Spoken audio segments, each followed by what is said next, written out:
All right, guys, welcome back. Happy Finance Friday. And today, if you guys want to follow the video, we're going to be opening up a box of Sorcery Contested.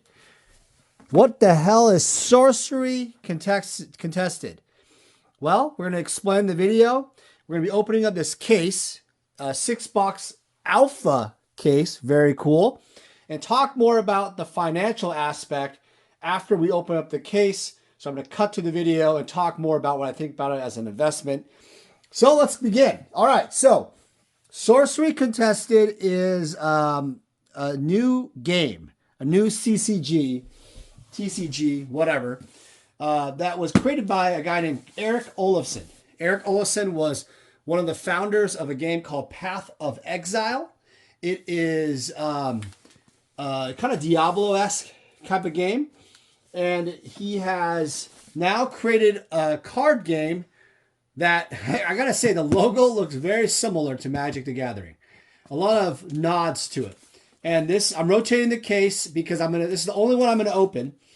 So there was a Kickstarter that he had. I think it went for over $3 million, close to $4 million of funding. And now the cases all came back to me. I have quite a bit of them. I spent about $10,000 in product.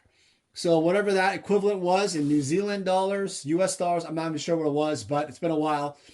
But I finally got around to looking at it, and damn, it is freaking crazy. I'm telling you, the prices of the boxes, an alpha box is close to $750 to $1,000 in some cases.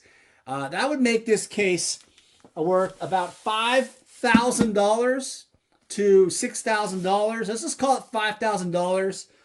That's quite a bit of crazy return because the boxes, I think I paid, I want to say like $150 during the Kickstarter. All right, so let's take a look at these boxes.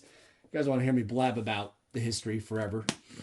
All right, so I've never opened a case of this yet. I've seen a lot of videos. I'm late to the party. As usual, been traveling with family, hanging out with friends. I am going to be at Magic Con. If you're going to be at Magic Con Las Vegas, the big one, that is the one to go to.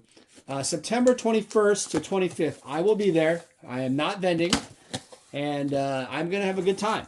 Hang out with clients, friends, and just play some Magic. All right, so let's see how the boxes look. Wow, great packaging. The U.S. side was distributed through a company called Quartermaster or Quarter something logistics out of Florida, Orlando, and I gotta say they did a great job.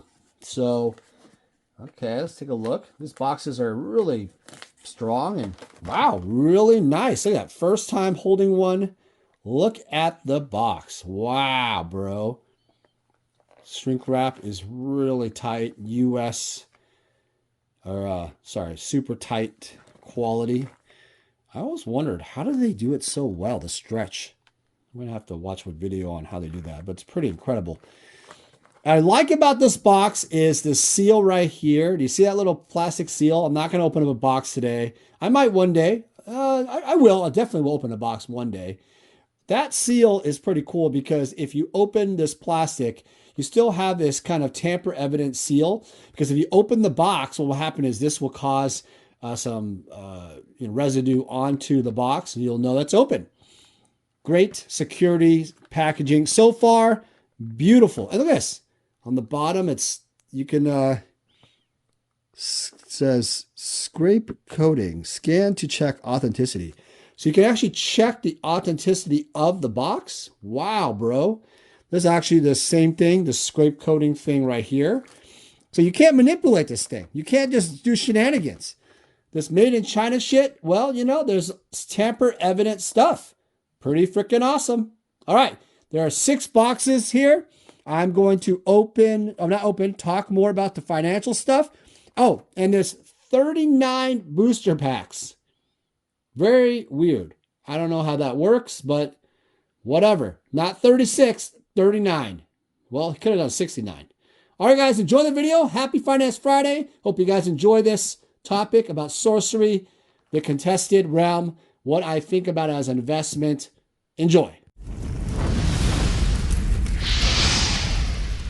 Vintage Magic. Game, collect, invest. For more information about our consulting and professional services, visit vintagemagic.com.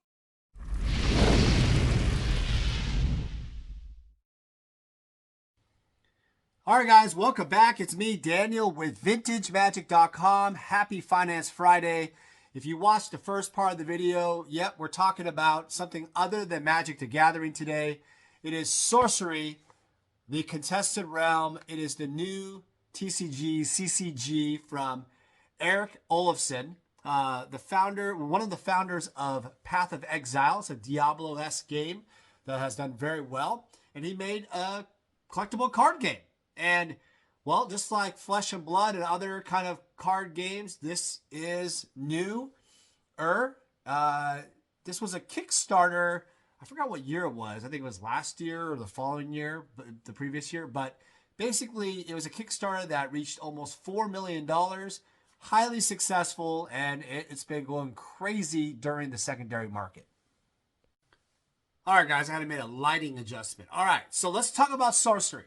So first off, I do have 11 cases. 11 cases. That's 6 boxes in a case. So that's 66 boxes available for purchase. I haven't decided if I'm going to open them. I don't know what's going on. They have been selling crazy money, some of these individual cards, for well over $5,000. You heard me right. $5,000. Even $10,000 to some of these individual cards. I haven't figured out the rarity, what the premium cards are. I have seen some of them. There's these curio cards, these foil cards, these crazy gems. I mean, it's pretty crazy. A lot of nod to Magic the Gathering. I gotta say, the art direction on this set that I've seen from online has absolutely been beautiful. Eric is an art fanatic. I think he did the design portion of Path of Exile. And, well, it goes to show you that when you have someone that loves art, designing TCG, the art is the focus. And that's what I think was first and foremost. But you also, from what I'm seeing out there, a lot of gameplay videos, it's a really cool game. So I'm excited to open some of these boxes later on. Do some drafting, do some play testing. That's going to be cool. That'll be later down the road. So, as far as this is a Finance Friday video, so let's talk about finance. So, these boxes were going for about $125, $150 for the Alpha box pre-Kickstarter. Now they're going for retail around $750 to $850 range. I've seen cases go for well over $6,000. That's crazy. And the cases, if you do the math on 150 times 6, that's less than $1,000 a case. So people that invested into the Alpha cases or the Alpha boxes before and the Kickstarter happened, you're making some good 4x, 5x return. Now, here's the question. Will it become like Flesh and Blood, where I saw Alpha cases of that go for, and correct me if I'm wrong in the comments, go for a $40,000 range, $50,000 range. Is that correct? I don't know the exact box count on those. I think there's 4 or 6 boxes in each case of those, but they're going for quite a bit. So, they've gone down for the Alpha cases for the Flesh and Blood, and who knows, right? It's a really interesting thing because these other TCGs, over time, you'll notice that there's games like Netrunner, Illuminati, what else is there? Tales of the Lord, Seven Rings or something. Other games created by wizards or not wizards, they have, either failed dramatically and just been, thrown into the garbage can, or there's been an emergence back into collecting those games. And there's been speculation, and people are playing other TCGs. And I've said in the videos before, and I'll say it again. Never buy these other games or any Magic the Gathering, anything, if you can't afford it and take a risk. If these go to zero, which they could, like Magic will, one day, you never know. You have to be able to cover your personal life, your personal finances and cover things for your family. And that's the most important thing first. I always say that to every investor, every collector, do not buy any sports cards, Pokemon, Yu-Gi-Oh, Art, Lorcana, whatever, right? Until you can afford it as a luxury. All right, that disclaimer out of the way. I'm also not a financial advisor. It's in all my videos. You'll see it at the very bottom. I'm not going to be liable for any of the advice I give you, but I will tell you that there is money to be made in these type of products. So I myself, well, I invested about 10,000 US. If I sold everything, I could probably sell for $50,000 to $60,000 for all the cases and boxes. Obviously, there might be some seller fees, whatever, and profit, $40K, let's say, around there, something like that. Snap of the finger, right? Crazy. I could have sold it for cheaper. I guess they're rising, during the time I've been, traveling such, and I could have sold it for a lot less, but I waited around and they've kind of held steady. Now, here's the other thing. This Sorcery sold out, and there's so many people that wanted it. They've already released a beta pre-release. They're already getting orders. It's much more affordable. If you're wanting to play the game, the beta boxes are very, very attractive in pricing. I think it's still retail $125, $150 a box. And I think now they're running through LGS stores and online, so you can buy them and play the game, and much more affordable, and that's more reasonable. But I think what's going to happen is these alpha boxes, I think they differentiate through some of the inserts they have, and they're a lot more collectible than people thought. All right, here's the box again. I really, really like kind of the seals and the temper evidence stuff. That's really cool. A great consideration by Eric and team. I really like the box. It's really nice, and it's weird. 39 packs per box. Really odd. I don't know. I have to ask Eric, give him a call or something. I know Eric just through the industry. He's a really nice guy, and always nice to talk to him about life. I will add on that, do I think Sorcery will go up higher than their current prices? The answer is yes. I actually think that these will become $10,000 a case, so double up pretty quick. I am going to be offering a few cases here and there at these levels just to test the market, but I kind of have a feeling I probably shouldn't do it. So because I have 11 cases, I really don't care. It's just cost average. I can recoup my initial investment, and everything else is pure profit, or I just play with the game and play with the game, open up the boxes and play the game, whatever, right? So I mean, you have flexibility. And this is kind of like, kind of a way to understand investing. When you have a principal investment, right? Like that can be stocks or whatever. You can sell your positions to a point to get to the principal. And once you get to that principal, everything is what they call gravy. Now, you're probably saying, well, Dan, I don't think, if you think it's going to go 10,000, why don't you just keep everything? I might. If it doesn't sell for I think I offered only one case for $4,500 or one box for $800 right now, shipped. The case you have to pay separately for shipping. International is different. You have to contact me for that. So I'm just going to test the waters, do a little sales here and there, but all in all, I don't mind keeping them until they go up anyway. I don't know. That's my take on that. Why do I think it's going to go up? I think the game is getting more popular. There's momentum for people to organic growth for people playing the game, wanting to collect it, etc. So that being said, there's people making sets. They're acquiring singles. There's collectors buying those curio cards or the foil fancy stuff. I'm not sure the exact rarity. Don't quote me on that yet.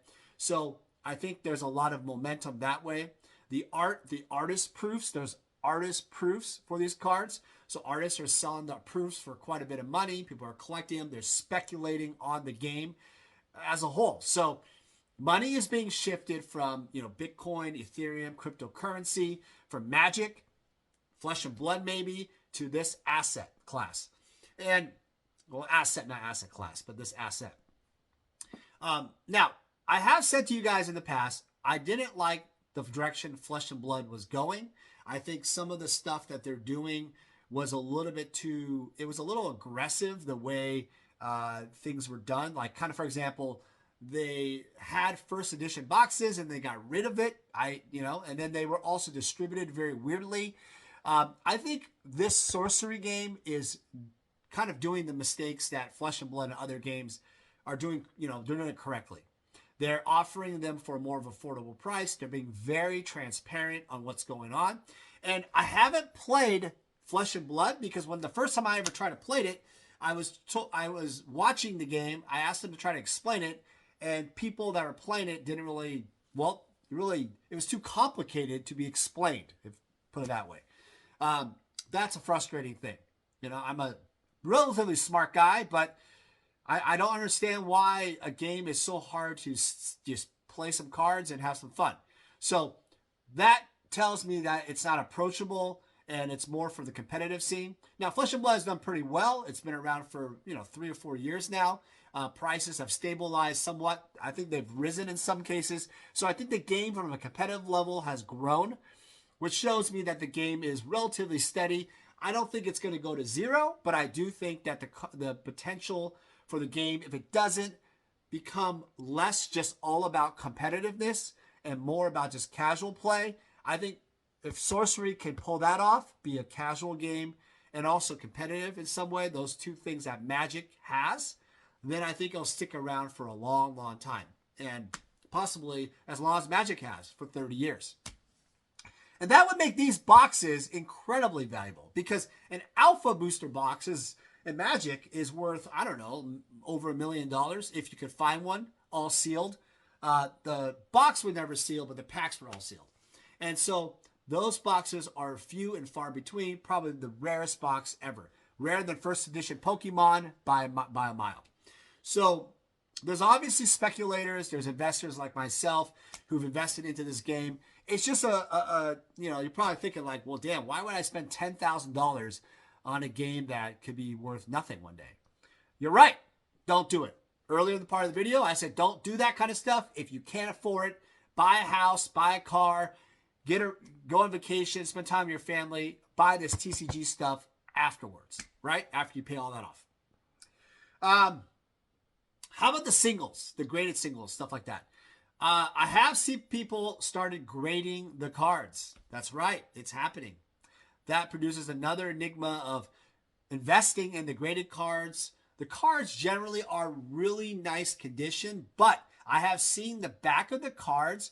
They're really cut rigidity and they're flaky, which tells me that there could be some condition sensitiveness to the cards, and getting really top grades on certain cards could be challenging.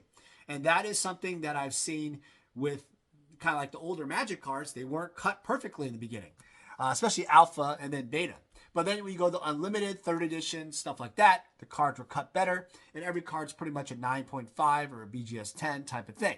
So I kind of like the fact that there's defective cards. I know we don't like defects or misprints, but those learning lessons of Magic translates into value of collectors, nostalgia for games like Sorcery. So as we continue on the trend of investing, do I think it's a buy? Absolutely, it's a buy. Do I think it's a buy the singles? Yeah, buy the singles, have some fun, play with it. But if you're just going to game, I would just buy the beta, maybe buy some beta cases stuff, crack it up, and play some games, sleeve up the cards, and then save some boxes for, you never know. And that's kind of, I think, how Magic was started. It was organically grown as a game first. People never thought the game would be hoarding a bunch of boxes and buying cases. This is a lot different. Kickstarter obviously poses some more investor mentality, but I do think that, they're like other games. Some of the other games, they were a lot of people insider, no names I'm not going to name, but insider like Flesh and Blood, where people had tons of cases, tons of supply, and there was a lot of pump and dump, a lot of like, let's make this thing really spectacular on the social media. And then everybody that bought at the top lost money because when it dropped hard. And the people that bought these boxes for next to nothing, they made money all the way around. And they're going to continue promoting it because, well, they have a lot of money invested and they might believe in the game. But all in all, I'm not here to pump it up. I'm telling you right now that I actually genuinely think that with the combination of the beautiful original artwork, the artwork I think is actually original art, just like Magic, where it was actual paintings, not digital. So Eric commissioned original Magic artists like Melissa Benson, Jeff Mingus, Drew Tucker. These artists created the alpha set for Magic, the original 25 artists. So I think what he's doing is focusing on original artists. It is more expensive to do that, but I think it produces a flavor and art that is really collectible and makes the game pretty much timeless in some ways. And that's the hope, right, for any collectible game. Flesh and Blood, for example, is a lot of digital cards, and there's obviously some traditional, but I think that the way the art direction is going, I don't see it being collectible from an art perspective as much as the Sorcery. So that's one thing I will compare directly. But gameplay-wise, I don't even know how to play Flesh and Blood yet. I'm going to have to test out the Sorcery. Hopefully it's more approachable. And I will be at MagicCon Las Vegas, September 21st to 25th. If you're selling, you're buying, whatever, contact me, email me, call me, 206-914-7974. Call me, text me, or email me at daniel@vintagemagic.com. Always buying. I have lots of cash, lots of stuff I have for sale. Not having a table, so if you want to meet up, you'll have to meet me at one of the hotel casinos. We can grab some drinks, some food, whatever, do some deals. Always love to meet some of the fans out there. So please contact me before. I always get busy during those shows, a lot of entertainments and such. So hope you guys enjoy the video. Hope you guys have a great weekend. If you guys play Sorcery, you guys like the game, if you guys think it's going to go far, if you think it's going to tank to 0, let me know. Love to hear your comments. All right, guys. Great game, Eric. Proud of you, man. Hey guys, it's me, Daniel with VintageMagic.com. I'm here to share with you more about our deck and set collector fulfillment service. The deck fulfillment service caters to the player. And what that basically means is if you are a player looking to fulfill your old school Magic deck, certain Power 9 or key pieces in your Vintage deck, or dual lands in your Legacy deck, we have the inventory and the resources to help you fulfill your needs. Next, we have the set collector fulfillment service. This really caters more towards the collector. Oftentimes I've been asked, hey Dan, can you help me find this specific graded card for this set? Or Dan, can you find me these 20 cards left in my beta set? It doesn't matter what you're looking for, even if it's like every single Sarah Angel possible out there, I can help you out. My resources and extensive network in Magic the Gathering, I was able to help thousands of clients all over the world fulfill their needs. I've made it my mission at VintageMagic.com to be your one-stop shop for all your collector needs. For any significant item or collection, we're able to travel anywhere in the world to meet you. The reason why my clients love this service is because it saves you time. What happens is collectors and players often search all over online or at vendors and they never find exactly what they're looking for. By going to us, we are the only one-stop shop who can help you with your needs. Using our service gets you exactly what you want and saves you time and money. Vintage Magic. Game, collect, invest. For more information about our consulting and professional services, visit vintagemagic.com.